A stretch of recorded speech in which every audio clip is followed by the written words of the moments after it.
Kembali lagi di Real Talk, seri Student Talk Osaka Student Fair 2021 dalam segmen Osaka and You, from Osaka for Everyone.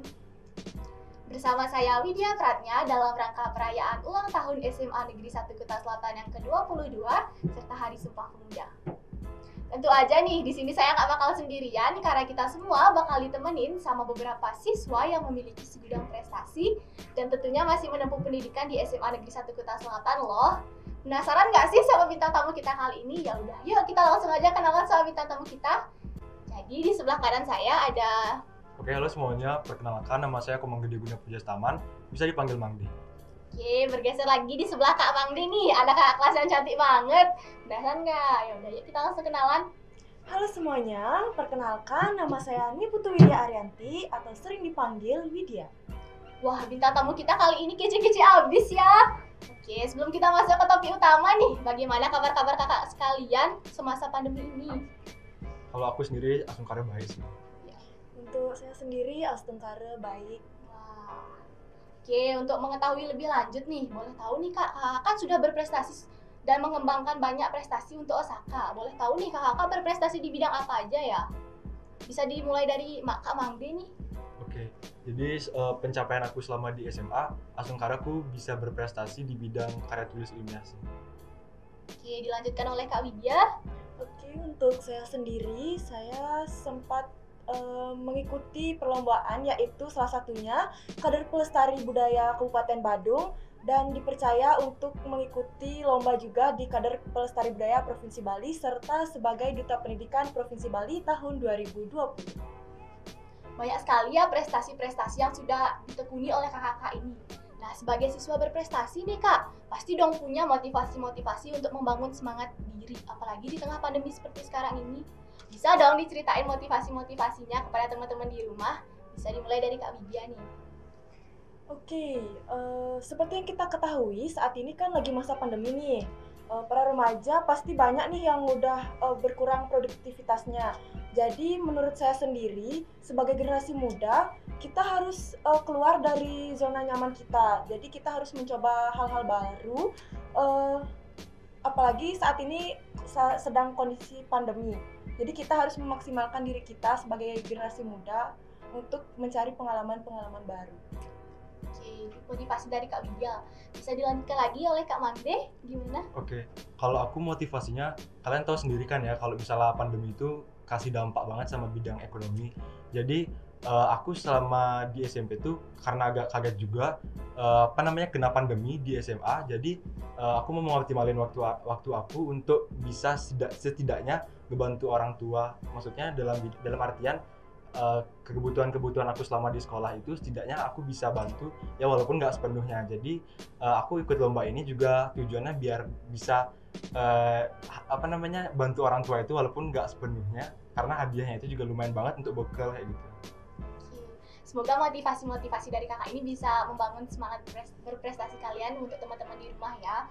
Oke, untuk selanjutnya nih, karena udah mengikuti banyak perlombaan, pastinya dong punya pengalaman-pengalaman menarik setiap mengikuti perlombaan.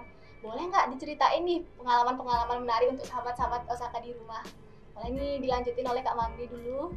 Oke, kalau pengalaman menarik saat lomba itu karena untuk di bidang karya tulis ilmiah itu kebanyakan lombanya secara online, jadi mungkin saat lombanya itu ya monoton aja kayak gitu aja. Tapi pengalaman menarik itu ada sih waktu persiapan lomba. Jadi waktu ini sempat lomba di salah satu PTN di Bandung. Itu kita buat produk gitu dan percobaan pertama itu sempat gagal, jadi kita harus ngulang-ngulang percobaan gitu, dan saat mengulang itulah ada hal-hal menariknya kayak gitu. Kalau untuk Kak Widya sendiri gimana? Jadi untuk kakak sendiri, kita nih kan sangat butuh namanya semangat. Nah, ada satu saat di saat kita mengikuti perlombaan tersebut, di saat persiapannya, ada satu saat kita tuh merasa down. Nah, di sana tuh dah hal yang paling mengesankan. Jadi mana teman-teman tuh nyemangatin kita biar kita bisa bangkit lagi, biar bisa berjuang lagi. Habis itu khususnya waktu mengikuti Duta Pendidikan Bali, di sana banyak banget pengalaman yang bisa saya dapetin. Salah satunya yaitu mengikuti Overland, yang mana kegiatan tersebut kita diajak kunjungan kerja ke daerah-daerah di Jawa, khususnya seperti Istana Negara, Gedung MPR, seperti itu. Oke, dari Mandi tadi kan bilang mengikuti perlombaan karya ilmiah nih salah satunya. Boleh nggak ngasih tips-tips buat teman-teman di rumah nih yang mau ikut lomba karya ilmiah nih? Oke, mungkin tipsnya dari aku sendiri karena aku juga masih belajar untuk nyusun karya tulis ilmiah yang baik. Mungkin bisa dari sekarang siapin ide-ide kayak gitu. Kalau kalian punya ide, jangan ragu untuk ditulis karena kalau misalnya kalian nggak mencoba hal itu, kalian nggak bakal tahu hasilnya kayak gimana kayak gitu. Itu mungkin sederhana ya, kalau misalnya kita mau tahu hasilnya, kita harus memulai dulu gitu. Oke, semoga bisa menjadi motivasi nih untuk teman-teman di rumah ya. Nah, kakak-kakak sekalian kan tahu nih sekarang lagi pandemi, pembelajaran dilakukan secara daring. Nah, menurut kakak sendiri apa nih pendapat tentang pembelajaran daring di masa sekarang ini? Bisa dimulai dari Kak Widya mungkin? Oke, pembelajaran daring selama pandemi. Jujur saja, saya sendiri sangat terkejut dengan pembelajaran daring ini, yang mana sebelumnya seperti yang kita ketahui dari SD, SMP, itu kita dibiasakan dengan belajar luring. Jadi pada saat pandemi ini mulai muncul dan ada keputusan untuk kita belajar daring, tentu saja itu sangat mengagetkan semua siswa-siswa yang ada di Bali dan Indonesia. Jadi menjadi tantangan tersendiri sih bagi siswa-siswa itu untuk belajar, beradaptasi dengan kegiatan belajar daring tersebut. Kalau dari Kak Mangde gimana ya? Kalau menurut aku sih belajar daring itu merupakan cobaan kita sebagai siswa, karena daring ini kita membuat lagi adaptasi baru untuk sistem belajar yang sebelumnya kita nggak pernah laksanain. Karena kebiasaan kita luring, tatap muka, jadi sekarang harus daring. Ya mau nggak mau, disinilah diuji kita sebagai siswa tuh harus bisa beradaptasi dengan situasi kayak gini. Nah, Kak Widya ini kan seorang tokoh duta pendidikan nih. Jadi kalau dari pandangan Kak Widya sebagai duta pendidikan ini, gimana sih pendidikan seperti sekarang ini? Apakah efektif untuk pembelajaran daring seterusnya atau bagaimana? Baik, jadi untuk pembelajaran daring ini ada dua dampak. Yang pertama dampak positif dan negatif tentunya. Yang pertama dampak negatifnya tuh tentu saja kita tuh susah konsentrasi dalam belajar. Hal tersebut juga berdampak tidak efektif pada pembelajaran daring ini. Dampak positifnya kita sebagai siswa juga merasa teringankan karena kita dapat mencari jawaban dari berbagai sumber di internet. Jadi kan kita sudah mengikuti pembelajaran daring selama hampir 1,5 tahun nih Kak. Punya nggak sih pengalaman menarik, lucu gitu yang buat kakak tuh mengenang masa-masa daring gitu seperti sekarang ini? Bisa dijawab dari Kak Widya deh dulu. Oke, yang pertama masa-masa daring tuh ketika kita dikejar deadline tugas itu sangat deg-degan banget, apalagi kalau kita lagi mengikuti perlombaan atau kegiatan organisasi. Jadi kita tuh harus memanajemen waktu sebaik mungkin agar kita bisa memaksimalkan antara kegiatan kepanitiaan, sekolah, dan perlombaan seperti itu. Kalau dari Kak Mangdi gimana? Kalau hal menarik selama daring tuh mungkin karena kita terbiasa interaksi secara langsung. Saat kita pertama kali nyoba Google Meet kayak gitu, itu teman-teman ada yang lupa kayak matiin mikrofon, jadi suara-suara di sekitar itu kayak masuk. Itu sih yang buat ketawa lucu gitu. Oke, jadi kan tadi juga Kak Widya menyinggung tentang manajemen waktu nih. Kalau dari kakak berdua ini gimana nih cara memanajemen waktu selama pembelajaran daring, organisasi, kemudian ada lomba-lomba. Bisa jawab dari siapa nih duluan? Oke, Kak Mangdi silahkan. Kalau aku sendiri manajemen waktu itu, aku jujur agak banyak waktu untuk di rumah. Jadi karena kegiatan aku juga di sekolah itu udah terlaksana di rumah, jadi manajemen waktu itu lebih bisa terjangkau. Nah, gimana cara aku manajemen waktu? Itu biasanya aku buat jadwal dulu, buat to-do list, maksudnya hal-hal apa aja yang besok aku mau lakuin kayak gitu. Kalau misalnya aku mau ikut lomba dan bagi waktu dengan kegiatan sekolah, aku targetin Hamin segini harus udah selesai kegiatan yang aku harus selesaiin kayak gitu. Oke, kalau Kak Widya? Kalau dari saya, bener banget tuh yang diomongin dari Mangdi. Kita harus buat plan, habis itu to-do list, jadi biar itu nggak keteter. Dari saya sendiri sih, kita harus kerjain yang mana kerjaan yang harus diselesain duluan gitu. Kita harus tahu yang mana nih yang harus diprioritasin. Nah kan kakak biasa baca berita atau dengar berita nih kan PPKM udah mulai dilonggarkan. Kemudian kan Osaka bakal ngelakuin nih PTM dengan siswa yang terbatas. Jadi menurut kakak-kakak sekalian nih apa aja nih perbedaan signifikan antara pembelajaran daring dan luring? Bisa dijawab dari Kak Mangdi dulu deh. Oke, perbedaannya mungkin dari cara penyampaian materi, karena kebanyakan juga guru-guru kan memaparkan materi itu melalui YouTube, melalui PowerPoint. Jadi kalau misalnya kita nggak paham, kita harus inisiatif cari sumber-sumber lain, nggak bisa diam aja. Nah, sedangkan kalau misalnya luring mungkin penyampaiannya itu lebih bisa tatap muka. Kalau misalnya ada pertanyaan tuh langsung bisa ditanya, bisa langsung dipertanyakan di mana kekurangan kita, seperti itu. Ya perbedaannya cuma dari cara mengajar dan hal-hal kecil lainnya sih. Kalau dari Kak Widya? Kalau dari saya sendiri sama juga sama kayak Mang D ya, dari penyampaian materinya. Jadi yang pertama tuh kalau kita daring penyampaian materinya kan kayak melalui YouTube, PowerPoint. Saya rasa hal tersebut dari diri saya sendiri kurang maksimal dalam menangkap materi tersebut. Jadi dalam mengikuti mendengar berita tentang akan diadakannya PTM di Osaka ini sangat akhirnya bisa belajar lagi seperti semula walaupun siswa yang di dalam kelas itu dibatasi gitu. Jadi kan kalau Kak Widya ini kan sekarang kelas 12 nih, kan sempat merasakan tentang belajar luring nih. Mang De juga mungkin sempat di SMP, untuk di Osakanya belum. Jadi menurut kakak berdua ini, apa nih hal-hal yang paling kakak kesankan dari pembelajaran luring selama ini? Bisa dijawab dulu deh dari Kak Widya karena udah sempat merasakan luring di Osaka. Oke, yang pertama yang paling berkesan banget ketika sekolah luring di Osaka, yang pertama paling dinanti-nanti yaitu free class. Soalnya waktu free class tuh dia tuh bisa saling ngobrol, saling bertukar cerita sama teman-teman. Kayak tiba-tiba free class nih nggak ada gurunya, langsung dah semua tuh ngumpul-ngumpul di belakang kelas gitu, kayak cerita-cerita gitu. Itu sih serunya luring. Kalau Mang De mungkin ada yang mau diceritain karena sudah dapat PTM beberapa hari yang lalu. Kalau misalnya luring di SMP itu kan bisa interaksi langsung ya sama teman-temannya. Bisa kalau misalnya ada hal yang nggak dimengerti itu misalnya kita diskusi satu sama lain.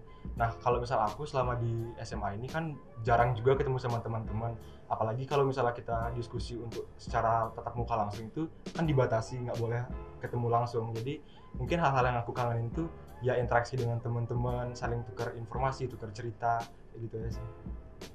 Terima kasih ya kakak. Jadi setelah mendengar berbagai pendapat dan pengalaman dari kakak-kakak ini yang sudah sempat belajar luring, jadi menurut kakak sekalian nih berdua, bagaimana nih pendapat kakak, ekspresi kakak saat mengetahui bahwa Osaka akan mengadakan PTM walaupun meski dengan siswa yang terbatas? Boleh dijawab dulu deh dari Kak Mang De. Kalau aku sih excited ya, soalnya kan udah 1,5 tahun juga, udah berapa ya, udah lama gitu daring kan. Akhirnya dapat kabar luring, udah nggak sabar banget nih ketemu teman-teman, akhirnya bisa ngerasain jadi anak SMA untuk pertama kalinya kan. Walaupun kelas 10 itu kita tetap belajar, tapi karena belajar online menjadi euforia jadi anak SMA tuh kurang kerasa. Kerasa itu baru kelas 11 sekarang kayak gitu. Kak Widya? Oke, jadi dari saya sendiri setelah mendengar berita bahwa Osaka akan mengadakan PTM ini, kayak akhirnya ini dah dia yang ditunggu-tunggu. Soalnya dari saya sendiri sekolah cuma 8 bulan waktu kelas 10, jadi kayak kurang banget feel di SMA-nya. Kan kayak menurut semua orang tuh masa-masa SMA nih masa-masa emas, masa-masa menikmati masa muda gitu. Tapi kita di sini yang angkatan sekarang ini malah kebentur dengan pandemi. Jadi mendengar kata Osaka mengadakan PTM ini sangat senang banget. Akhirnya bisa ketemu sama teman-teman lagi, bisa cerita-cerita gitu. Walaupun ya keadaannya terbatas gitu. Nah, kakak punya nggak sih tips-tips buat teman-teman sahabat Osaka yang bentar lagi bakal PTM? Terus apa aja yang perlu disiapin nih selama PTM ini? Bisa dong kakak kasih tips dulu. Bisa dari Kak Widya nih, dari Kancah mungkin seorang duta pendidikan. Oke, yang pertama kita harus menyiapkan diri ya. Kita harus beradaptasi lagi dengan orang-orang banyak. Jadi kita tuh harus beradaptasi lagi. Kita harus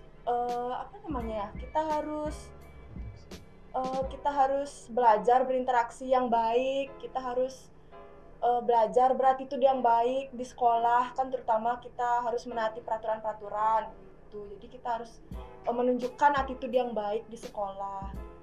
Itu aja sih Kalau dari Kak Mami gimana ya?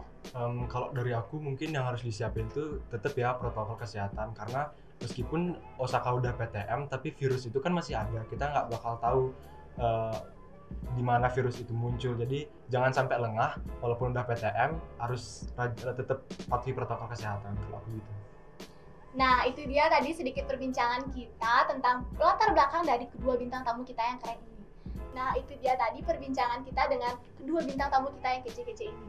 Untuk sahabat Osaka yang ada di rumah, jangan kemana-mana dulu karena sebentar lagi ada segmen True or False, segmen yang paling ditunggu-tunggu dan gak bakal kalah seru dari segmen yang lainnya.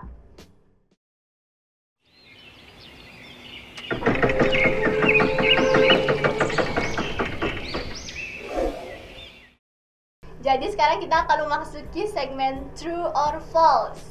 Jadi di segmen ini saya sebagai pembawa acara akan membacakan beberapa soal yang diawali dengan kata True or False. Jadi sebelum saya membacakan soalnya, mari kita tanya bintang tamu kita. Gimana nih kakak, udah pada siap belum nih? Udah dong. Oke, kalau udah pada siap yuk kita langsung tanya aja. Oke, untuk yang pertama nih kakak-kakak. True or false, kalau pembelajaran tatap muka lebih seru daripada pembelajaran secara daring? True. Yuk bisa dijelasin nih alasannya duluan nih dari Kak Mangde. Karena kalau di tatap muka tuh kita sekali lagi ya ketemu sama teman-teman, interaksi sama teman-teman. Kalau misalnya online itu kita belajarnya kayak ngerasa sendiri gitu. Itu aja sih. Kalau Kak Widya gimana? Oke, sama kayak yang tadi saya sampein, keseruan di luring tuh kayak kita bisa berinteraksi, kita bisa saling tukar cerita, banyak kenangan yang bisa kita ukir lah di kalau luring itu gitu. Lanjut ke pertanyaan yang kedua. True or false, kalau free class jauh lebih ditunggu-tunggu daripada hari libur? True. Aduh, kalau Kak Widya nih kok false, kenapa? Karena setelah kita 1 minggu mengikuti pembelajaran di sekolah, tentu saja sangat perlu yang namanya refleksi gitu. Jadi sangat butuh yang namanya me time atau family time gitu. Jadi liburan tuh satu hal yang ditunggu-tunggu sih. Kalau Mangdi kok lebih memilih free class nih? Soalnya kadang-kadang kalau liburan tuh bingung ya mau ngabisin waktunya buat apa. Jadi kayaknya lebih seru ngomong sama teman-teman kayak gitu. Oke, lanjut ke pertanyaan ketiga ya kakak. True or false, kalau sebenarnya hal yang paling dikangenin dari pembelajaran tatap muka adalah suasana kantin sekolahnya? False. Wih, true. Mangde false, kenapa nih Mangde kok false? Soalnya selama SMP tuh aku tuh tipikal siswa yang nitip belanja di kantin, jadi nggak pernah ngerasain makan di kantin gitu. Oke, kalau Kak Widya nih kan udah sempat melakukan pembelajaran luring nih, pasti udah tau lah kantin-kantin Osaka kayak gimana kerennya. Kenapa milih True? Karena suasana kantin sekolah tuh sangat-sangat membekas, kayak kangen banget gitu loh. Kayak misalnya lagi free class nih, kita nih bareng-bareng dah ke kantin sama teman-teman kelas nih, makan bareng di kantin. Jadi itu tuh momennya nggak bisa banget dilupain sampai sekarang gitu. Oke, kita lanjut ke pertanyaan yang keempat ya kakak. True or false, di pembelajaran daring ini membuat siswa menjadi malas? True. Semuanya jawab true ya. Jadi dari Kak Mangdi nih, kenapa nih kok bisa memilih true? Sebenarnya kebanyakan siswa sih bakal ngerasa males ya. Kalau aku pribadi, kalau misalnya aku nggak ngerti materi, aku udah kayak nyerah gitu aja, nggak bakal belajar lagi. Tapi ada juga sebagian siswa yang kalau misalnya dia nggak ngerti materi, dia inisiatif nyari materi sendiri. Jadi sebenarnya ini relatif sih, tergantung siswanya. Kalau misalnya dia nyerah sama keadaan gitu aja, ya mungkin pembelajaran daring ini buat orang malas ya gitu. Oke, kalau dari Kak Widya gimana? Oke, kalau dari saya sendiri, seperti yang kita ketahui saat pembelajaran ini kan kita berdampingan dengan yang namanya HP, laptop. Jadi pada saat pembelajaran ini ada nih yang namanya notif grup, habis itu notif TikTok lah atau yang lainnya. Jadi hal tersebut kayak mengundang konsentrasi kita tuh kayak biar teralih ke hal-hal tersebut. Jadi setelah kita melihat notif tersebut kayak teralih gitu, kita jadi males lagi, scroll aja deh gitu. Oke, kita lanjut ke pertanyaan berikutnya ya. True or false, kalau pandemi ini benar-benar udah ngerenggut masa SMA yang katanya nih masa-masa paling indah?